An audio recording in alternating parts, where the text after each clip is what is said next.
నమస్కారం వార్తలకు స్వాగతం. ముందుగా ముఖ్యాంశాలు. మాజీ మంత్రి హరీష్ రావు ప్రెస్ మీట్, పలు అంశాలపై వివరణ. మాజీ ఎమ్మెల్యే జగ్గారెడ్డి ప్రెస్ మీట్, పలు అంశాలపై వివరణ. మాజీ మంత్రి హరీష్ రావు మీడియా సమావేశం నిర్వహించారు. ఈ సందర్భంగా పలు అంశాలపై ఆయన మాట్లాడారు. తెచ్చుకున్న అందరూ రైతులకు రుణమాఫీ చేసినప్పుడే రైతులకు న్యాయం జరుగుతుంది. ఇలాంటి షరతులు ప్రభుత్వం పెట్టడం ఇది తీవ్రంగా అన్యాయం. గతంలో బీఆర్ఎస్ పార్టీ రుణమాఫీ చేసినాడు మేము ఇలాంటి షరతులు పెట్టలేదు. కుటుంబము అనేటువంటి షరతు మేము పెట్టలేదు. రేషన్ కార్డు అనే షరతులు మా ప్రభుత్వం పెట్టలేదు. ఎవరు రుణం తెచ్చుకున్నా కూడా వారికి రైతును రైతుగా చూశాం. బ్యాంకులో అప్పు తెచ్చుకుంటే ఇచ్చిన మాట ప్రకారంగా ₹1,00,000 రుణమాఫీ బీఆర్ఎస్ ప్రభుత్వం చేసింది.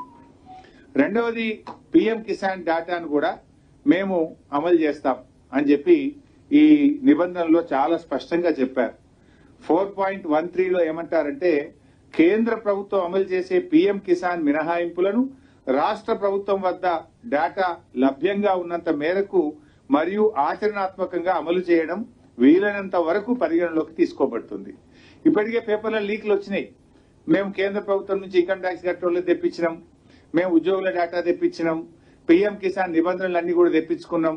అంటే మీరు ఏం చెప్పదలుచుకున్నారు? పీఎం కిసాన్ నిబంధనలను వర్తింపజేసి రాష్ట్రంలో సగానికి సగం రైతులకు రుణమాఫీ లేకుండా ఎగ్గొట్టే ప్రయత్నం. మీకు ఇంకా బాగా అర్థం కావడానికి ఒక చిన్న ఉదాహరణ చెప్తాను. రైతు బంధు కింద మన రాష్ట్రంలో రైతు బంధు పొందిన రైతులు ఎందరు అంటే 68,99,079 మంది రైతులకు రైతు బంధు వచ్చింది. పీఎం కిసాన్ ఎంతమందికి వచ్చింది? 30,36,000 మందికి పీఎం కిసాన్ వచ్చింది. అంటే సగం మంది కూడా రాలేదు. అంటే దాదాపు 69 లక్షల మంది రైతు బంధు వస్తే 30 లక్షల మందికి మాత్రమే పీఎం కిసాన్ వచ్చింది. అంటే 39 లక్షల మంది రైతులు ఎగిరిపోయినట్టే కదా. పీఎం కిసాన్ నిబంధనలు అమలు చేయడం అంటే 39 లక్షల మంది రైతులకు రుణమాఫీకి దూరం చేయడమే. రైతు బంధు అందుకున్నది 69 లక్షలు అయితే పీఎం కిసాన్ అందుకున్నది 30 లక్షలు. పీఎం కిసాన్ నిబంధనలు అమలు చేస్తాము అంటే 39 లక్షల మంది రైతులు రుణమాఫీకి అర్హత కోల్పోతా ఉన్నారు. అదేవిధంగా మీరు డబ్బులో చూడండి. రైతు బంధు కింద ఒక సంవత్సరానికి మనం ఇచ్చే డబ్బు 15,248 కోట్లు. పీఎం కిసాన్ కింద ఇచ్చేటువంటి డబ్బు ఒక సంవత్సరానికి 1,821 కోట్లు. ఎక్కడ 15,248 కోట్లు, ఎక్కడ 1,821 కోట్లు? అంటే దీన్ని బట్టి మెజారిటీ రైతులను ఇవాళ రుణమాఫీకి ప్రభుత్వం దూరం చేయడానికి ఈ నిబంధనలు పెట్టి అన్యాయం చేస్తా ఉంది. ఇవాళ ఎట్లుందంటే పీఎం కిసాన్ నీకు వస్తలేదా అయితే నీకు రుణమాఫీ కాదు, అంతే కదా. పీఎం కిసాన్ నీకు వస్తలేదంటే నీకు రుణమాఫీ కాదన్నట్టు ఈ నిబంధనలు అంత స్పష్టంగా చెప్పిండు. అంటే అటు పీఎం ఇయ్యడు, ఇటు సీఎం కూడా ఇయ్యడు అన్నట్టు. అటు పీఎం ఇయ్యడు, ఇటు సీఎం ఇయ్యడు. అంటే బడేబాయి బాటలో చోటేబాయి నడుస్తుండ్రు, అంతే కదా. బడేబాయి బాటలో ఈ చోటేబాయి నడుస్తున్నట్టు కనబడుతున్నది ఇప్పుడు. అటు పీఎం ఇయ్యడు, ఇటు సీఎం ఇయ్యడు. పీఎం కిసాన్ నిబంధనలు అమలు చేయడం అంటే 60% మంది రైతులను రుణమాఫీకి దూరం చేయడమే. అంటే ఇలా పీఎం కిసాన్ లో ఏముంటది? ఇన్కమ్ ట్యాక్స్ కట్టే వాళ్ళకి ఇవాళ రేపు రైతులు ఏమైపోయింది? తమ పిల్లలు విదేశాల్లో చదువుకోవాలన్నా, తాము ఇల్లు కట్టుకోవాలనుకున్నా, తాము ఏదైనా వాహనం కొనుక్కోవాలంటే కూడా ఐటీ రిటర్న్స్ ఉంటేనే లోన్లు వస్తా ఉన్నాయి బ్యాంకుల్లో. అంటే ఇవాళ పిల్లల చదువుల కోసమో, ఇల్లు కట్టుకోవడం కోసమో, ఓ ట్రాక్టర్ కొనడం కోసమో, వాహనం కొనడం కోసమో రైతు ఇన్కమ్ ట్యాక్స్ ఫైల్ చేస్తే అతను రుణమాఫీకి అనర్హుడు. ఇవాళ కార్మికులు ఉంటారు, ఆర్టీసీ కార్మికులు, సింగరేణి కార్మికులు, ఎంతో మంది 4th క్లాస్ ఎంప్లాయీస్, చిరు ఉద్యోగులు, రిటైర్డ్ పెన్షనర్లు, వాళ్ళందరినీ కూడా రుణమాఫీకి దూరం చేసింది కదా. ఉపాధ్యాయులు, ఉద్యోగులు, రిటైర్డ్ ఉద్యోగులు, పెన్షనర్లు, ఆర్టీసీ కార్మికులు, సింగరేణి కార్మికులు, 4th క్లాస్ ఎంప్లాయీస్, ఈ చిన్న వాళ్ళందరినీ కూడా ఇవాళ మీరు రుణమాఫీకి దూరం చేసే ప్రయత్నం చేస్తా ఉన్నారు. అంటే గతంలో మా ప్రభుత్వం ఉండే, మేము రుణమాఫీ చేసినప్పుడు ఈ పీఎం కిసాన్ నిబంధనలు పెట్టలేదు. ఇలాంటి కోతలు మేము టీడీపీ లీడర్ మీడియా సమావేశం నిర్వహించారు. ఈ సందర్భంగా పలు అంశాలపై ఆయన మాట్లాడారు. గత ప్రభుత్వం చేసిన ఈ ఏపీ ల్యాండ్ టైటిలింగ్ యాక్ట్ ఏదైతే ఉందో 2022 అది వివాదాలను పెంచే విధంగా ఉంది తప్పితే ప్రజలకి భరోసా కలిగించే విధంగా కానివ్వండి, ప్రజలకి ఇంకా మెరుగైన రిజిస్ట్రేషన్ టైటిలింగ్ విధానాన్ని తీసుకొచ్చినట్టు కానీ ఎక్కడ లేదని చెప్పేసి మనం చేస్తామండి. ఏదైతే చట్టం తీసుకొచ్చిందో గత ప్రభుత్వం, అది రెవెన్యూ వ్యవస్థల్ని, ఇప్పటికి అమల్లో ఉన్న రెవెన్యూ వ్యవస్థల్ని, రిజిస్ట్రేషన్ వ్యవస్థల్ని, అదేవిధంగా ల్యాండ్ రికార్డ్స్ వ్యవస్థల్ని పూర్తిగా ధ్వంసం చేసే విధంగా ఈ చట్టాన్ని తీసుకొచ్చిందని చెప్పేసి మనకి సవినీయంగా మనం చేస్తాను. అంతేకాకుండా గత ప్రభుత్వ వ్యవహార తీరు చూసి మా ఆస్తులు కూడా తాకట్టు పెట్టుకుంటారేమో, ఎందుకంటే మద్యం అమ్మకాల ద్వారా వచ్చే 20 సంవత్సరాల్లో వచ్చే ఆదాయాన్ని కూడా తాకట్టు పెట్టగలిగిన ఒక ప్రభుత్వం మా ఒరిజినల్ డాక్యుమెంట్స్ వాళ్ళ దగ్గరుంటే ఏమైపోతుందో అనే భయాందోళన కూడా కలిగే విధంగా రిజిస్ట్రేషన్ చేసుకుంటే ఒరిజినల్ డాక్యుమెంట్స్ ఇవ్వము, జిరాక్స్ కాపీలు మాత్రమే ఇస్తాము అని చట్టాన్ని రూపొందించారంటే మరి ఎటువంటి భయంకరమైన చట్టాన్ని వాళ్ళు తీసుకొచ్చారో ఒకసారి ఆలోచించాలని చెప్పేసి మనం చేస్తాను నేను. మరి దాని మూలంగా ఈరోజు ఇదే చట్టం ఉండేటైతే గనక టైటిల్ రిజిస్ట్రేషన్ ఆఫీసర్ జారీ చేసే జనరల్ పవర్ ఆఫ్ అటార్నీ, ఇప్పటికే గిఫ్ట్ డీడ్లు, ఇంకా వేరే వేరే డీడ్స్ ఉంటాయి కదండి, గిఫ్ట్ డీడ్స్, వాటన్నిటినీ కూడా మార్టిగేజ్ డీడ్స్, వీటన్నిటిని కూడా మళ్ళీ రిజిస్టర్ చేసుకోవాలని కూడా ఎప్పుడో మనకి తాతలో లేకపోతే ఎవరో గిఫ్ట్ డీడ్లు ఇచ్చుంటారు, వాటన్నిటినీ కూడా మళ్ళీ రిజిస్ట్రేషన్ చేసుకోవాలని చెప్పేసి కూడా ఆ చట్టంలో పొందుపరచడం జరిగిందని చెప్పేసి మనం చేస్తాను. మరి ఆ చట్టం మూలంగా ప్రజల ఆస్తులకి రక్షణ లేదని చెప్పేసి భావించి మరి ఎవరైనా సరే చిన్న కంప్లైంట్ ఇస్తే, ఎందుకంటే టైటిలింగ్ రిజిస్టర్ ఆఫీసర్గా ఒక ప్రభుత్వ అధికారి, ఉన్నతాధికారి పనిచేస్తాడని చెప్పని చట్టం రేపు ప్రభుత్వం నామినేటెడ్ విధానం ద్వారా ఇస్తే అదే ఎవరొకళ్ళు ఉద్దేశపూర్వకంగా ఇబ్బంది పెట్టాలనే ఉద్దేశంతో రాజకీయ కారణాలతో ఆ ఆస్తిని వివాదాస్పదం చేస్తే ఎటువంటి దిక్కులేని పరిస్థితి ఉండేదని చెప్పేసి మనం చేస్తాను. ఆ వివాదాన్ని పరిష్కరించడానికి ఎటువంటి మళ్ళీ ఆర్డీఓనో లేకపోతే లోవర్ కోర్ట్సో లేకోకుండా నేరుగా హైకోర్టుకి వెళ్ళాలంటే ఎటువంటి ఇబ్బంది ఉండేదో కూడా ఒకసారి ఆలోచించామని చెప్పేసి మనం చేస్తాను.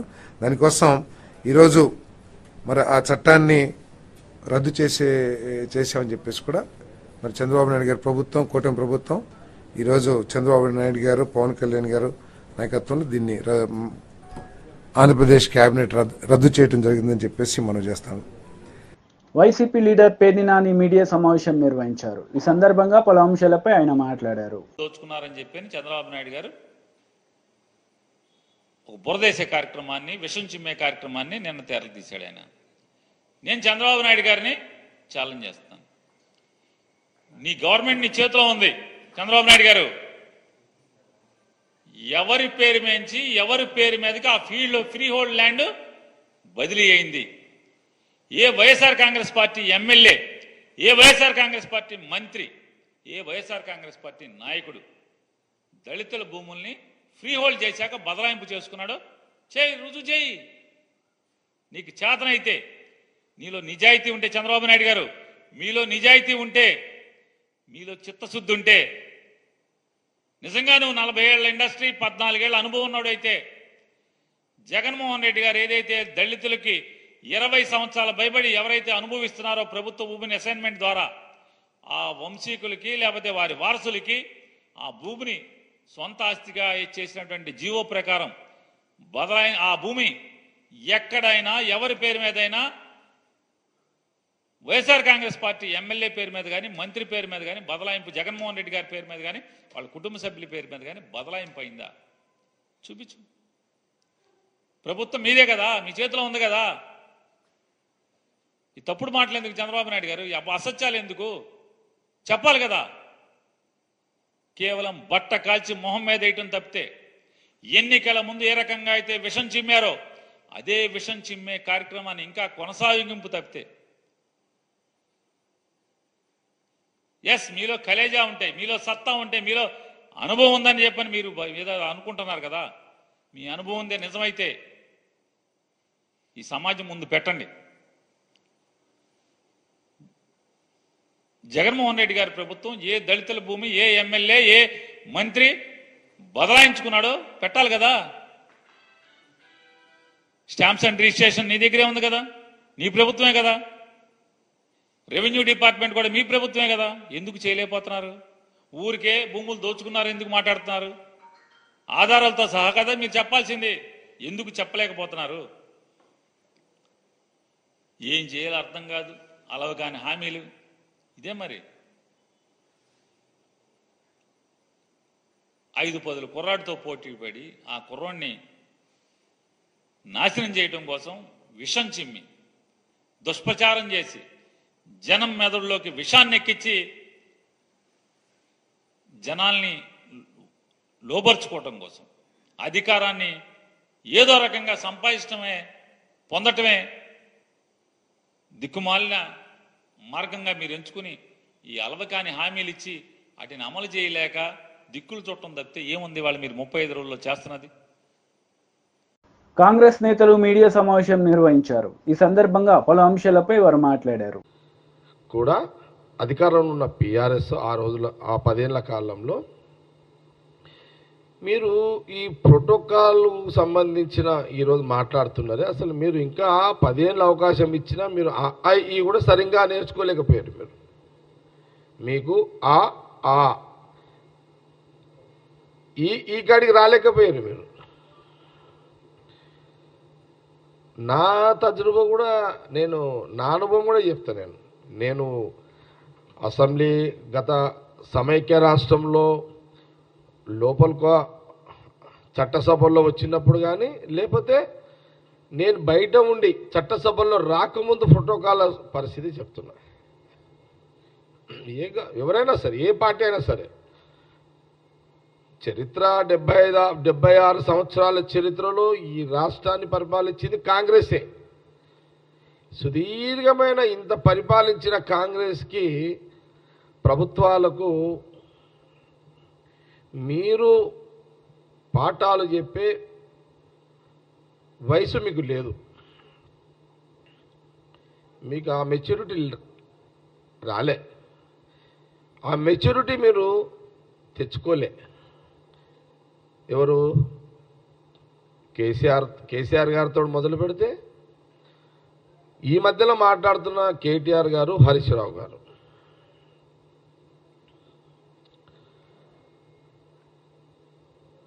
ఈ మధ్యలో ఫోటో మనం సమైక్య రాష్ట్రంలో కూడా నేను ఆ రోజులలో టీడీపీ గవర్నమెంట్ ఉన్నప్పుడు నేను వేరే పార్టీ, అప్పుడు మున్సిపల్ చైర్మన్ ఉన్నా. ఆ సంగారెడ్డికి ముఖ్యమంత్రి ఆ రోజున చంద్రబాబు నాయుడు వచ్చిన ఆ కాలంలో కూడా, అంతకుముందు కాంగ్రెస్ ఉన్నప్పుడైనా తర్వాతైనా సరే, మున్సిపల్ చైర్మన్లను మమ్మల్ని పిలిచేటోళ్ళు ప్రోటోకాల్లో.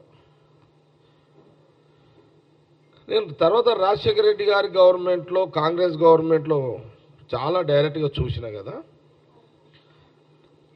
అపోజిషన్ పార్టీ ఎమ్మెల్యేలకు 1 గంట 2 గంటలు అపోజిషన్ పార్టీ ఎమ్మెల్యేలు అంటే అపోజిషన్ పార్టీకి సంబంధించిన సపోజు సిపిఎం ఒక్కోసారి ఎమ్మెల్యే లేరు అనుకో, వాళ్ళు కాంగ్రెస్ గవర్నమెంట్లో ఒక పార్టీ ప్రోటోకాల్ సిస్టంలో కూడా ఆ రోజు రాజశేఖర రెడ్డి గారు ముఖ్యమంత్రిగా, రోషయ్య గారు, కిరణ్ కుమార్ రెడ్డి గారు కూడా ఈ ప్రోటోకాల్, రాజకీయమైన ప్రోటోకాల్ కూడా కాంగ్రెస్ ప్రభుత్వం పాటించింది. అపాయింట్మెంట్ పెట్టగానే వాళ్ళకు ఫస్ట్ రాగానే కాంగ్రెస్ 3 ముఖ్యమంత్రులు కూడా పార్టీ ప్రోటోకాల్లో కూడా వాళ్ళకు ప్రయారిటీ ఇచ్చి వాళ్ళ దరఖాస్తులు తీసుకొని వాళ్ళకు జవాబు ఇచ్చి కాంగ్రెస్ ముఖ్యమంత్రులు చెప్పేవాళ్ళు. నేనే దానికి సాక్ష్యం, వాళ్ళు కూడా సాక్ష్యం, ఇప్పుడు మాట్లాడుతున్న వాళ్ళు కూడా సాక్ష్యం. ఎందుకంటే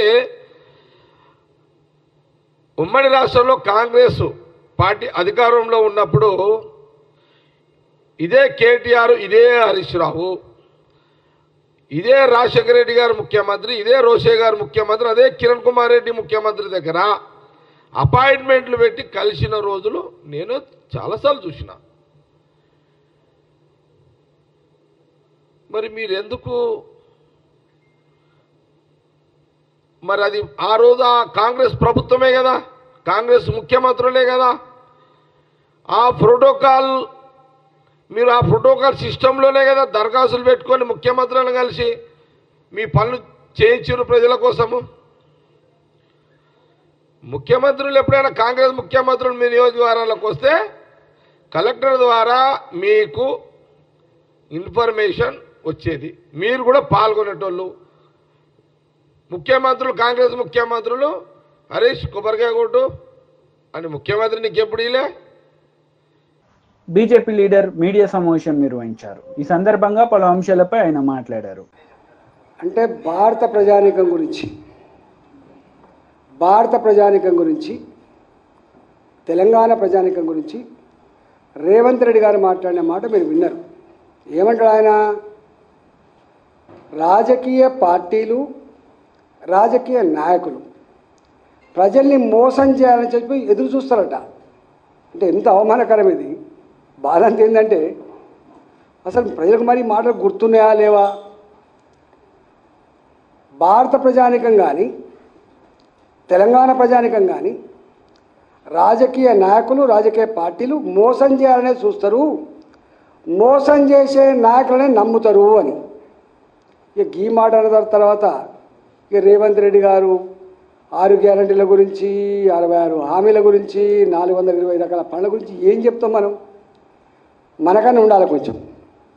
ఆయన స్పష్టమైనటువంటి అవగాహన ఉన్నది ప్రజల పట్ల, ప్రజల సైకాలజీ పట్ల, ప్రజల యొక్క ఆలోచన పట్ల ఇంత ఉంది. తెలంగాణ ప్రజలారా, రేవంత్ రెడ్డి గారు మాట్లాడిన మాట మరోసారి అవలోకనం చేసుకోండి. నాకు తెలుసు ఇవాళ ప్రభుత్వంలో ఉన్ననాడు ఇలాంటి వాళ్లకు వ్యతిరేకంగా నోరు విప్పి మాట్లాడగలిగేటువంటి సాహసం చేయకపోవచ్చు. దబాయింపులకు లేదా అవమానాలకు లేదా హరాస్మెంట్కి గురైతున్న భావన ఉండొచ్చు. కానీ నాకు తెలిసిన తెలంగాణ ప్రజలు, నాకు తెలిసిన భారత ప్రజలు ఇవాళ ఆకలినైనా భరిస్తారు కానీ అవమానాన్ని మాత్రం భరించలేరు.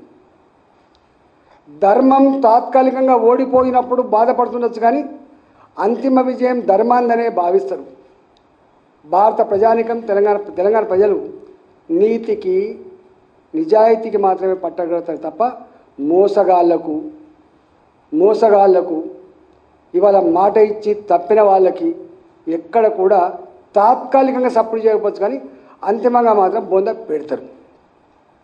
ఇవాళ 2023 ఎన్నికలలో నేను ఎన్ని ఫ్లైఓవర్లు కట్టినా, ఎన్ని కిలోమీటర్లు రోడ్డు వేసినా, నేను రైతు బంద్ ఇచ్చినా, ఈ పథకం పెట్టినా, ఎన్ని చెప్పినా చెప్పే మాటకు చేసే పనికి పొంతన లేదని చెప్పి భావించాలి. కాబట్టి విశ్వసనీయత లేని ప్రభుత్వం, విశ్వసనీయత లేని నాయకుడు అని చెప్పి బొందబెట్టి తీసుకొచ్చి ఇవాళ ఒక్క మాట చెప్పాలంటే ఒక్క రైతాంగం కాదు, తెలంగాణలో ఉంటుండే అన్ని వర్గాల ప్రజలు కూడా ఇవాళ మాట్లాడుకున్న మాట ఏంటంటే మోసగించబడ్డం మరోసారి, దగా చేయబడ్డం మరోసారి. ఎక్కడ పోయినా అదే మాట్లాడుతుంది. మేము తిరుగుతున్నప్పుడు అధికారంలో ఉన్న వాళ్లకు అద్దాల మెడలో కూర్చొని ఉంటారు కాబట్టి వాళ్ళకు ఏం కనబడవు. ఆహా ఓహో అని చెప్పి పొగిడేవాళ్ళు వస్తేనే ఇష్టపడతారు తప్ప ముక్కు మీద అయ్యో నువ్వు ఈ మాట అంటివి, ఇది అమలు చేస్తలేవు, అయ్యో ఈ కరెంటు మనం వచ్చినాక రావట్లేదు, ఈ మోటార్లు కాలిపోతున్నాయి, ట్రాన్స్ఫార్మర్ల కాలిపోతున్నాయి, పంటలు ఎండిపోతున్నాయి అని చెప్పి ఎవరైనా మాట్లాడిన అనుకోండి, నీకు ఎక్కడ తెలిసిందా, నువ్వు ఎక్కడ చూసినావా అని చెప్పి ఎదురుదాడి చేసే ప్రమాదం ఉంటుంది. కాబట్టి అంటే ఇవాళ రేవంత్ రెడ్డి ప్రభుత్వం కూడా అద్దాల మెడలో కూర్చొని నాకు 5 ఏళ్ళు అధికారం ఇచ్చిండ్రు, నేను ఏమైనా చేసుకుంటా, బ్లాంక్ చెక్ ఇచ్చినటువంటి అహంకారం తప్ప ఇంకోటి కాదు. నేను ఒకటి స్టేట్గా అడుగుతున్నా, తెల్ల రేషన్ కార్డు ప్రామాణికం అంటున్నా ఆయన. తెల్ల రేషన్ కార్డుకి ఎవరికి వస్తుంది? చదువుకున్నాడా ఎప్పుడైనా? రేవంత్ రెడ్డి గారు చదువుకున్నావాను. 3.5 ఎకరాల తరి పొలం, 7 ఎకరాల కుష్కి పొలం, ఇది ఉన్న వాళ్ళకు మాత్రమే తెల్ల రేషన్ కార్డు వస్తుంది. 3.5 ఎకరాల పొలం కంటే ఎక్కువ పొలం ఉన్న వాళ్ళకు రేషన్ కార్డు రాదు. 7 ఎకరాల పైబడి భూమి ఉంటే రాదు. రెండవది 10 ఏళ్ళు అవుతుంది. నేను కూడా మన మంత్రిగా ఉన్నప్పుడు మా ముఖ్యమంత్రి గారు చెప్పినాం అన్నాడు, తెల్ల రేషన్ కార్డు ఇవ్వక 10 ఏళ్ళు అవుతుంది. మరి 10 ఏళ్ళ నుంచి తెల్ల రేషన్ కార్డు లేదని నువ్వే చెప్పినావు. మీరు ప్రభుత్వం రాగానే రేషన్ కార్డుల కోసం దరఖాస్తు తీసుకొని ఇప్పటిదాకా ఇవ్వలేదు. రేషన్ కార్డు ప్రింట్ చేసేయడానికి ఈ హైటెక్ యుగంలో 7 నెలలు పడుతుంది, ఇవ్వలేదు. అంటే రేషన్ కార్డు, తెల్ల రేషన్ కార్డు రావడానికి 3.5 ఎకరాలే. అంటే 3.5 ఎకరాల పైబడి తరి పొలం ఉన్న వాళ్ళకు రేషన్ కార్డు ఉండదు కాబట్టి రుణమాఫీ చెయ్యవు. 7 ఎకరాల మెట్ట భూమి ఉంటే రేషన్ కార్డు రాదు కాబట్టి అంతకంటే ఎక్కువ ఉంటే నువ్వు దీనికి ఇవ్వవు. రేషన్ కార్డు కొత్త వాళ్ళకు 10 ఏళ్ళ నుంచి వస్తలేవు కాబట్టి కుటుంబ వార్తలు ముగించే ముందు ముఖ్యాంశాలు మరోసారి. మాజీ మంత్రి హరీష్ రావు ప్రెస్ మీట్, పలు అంశాలపై వివరణ. మాజీ ఎమ్మెల్యే జగ్గారెడ్డి ప్రెస్ మీట్, పలు అంశాలపై వివరణ. ఈ వార్తలు ఇంతటితో సమాప్తం. తిరిగి ప్రసారమయ్యే వార్తలు మళ్ళీ కలుద్దాం. అంతవరకు సెలవు. నమస్తే.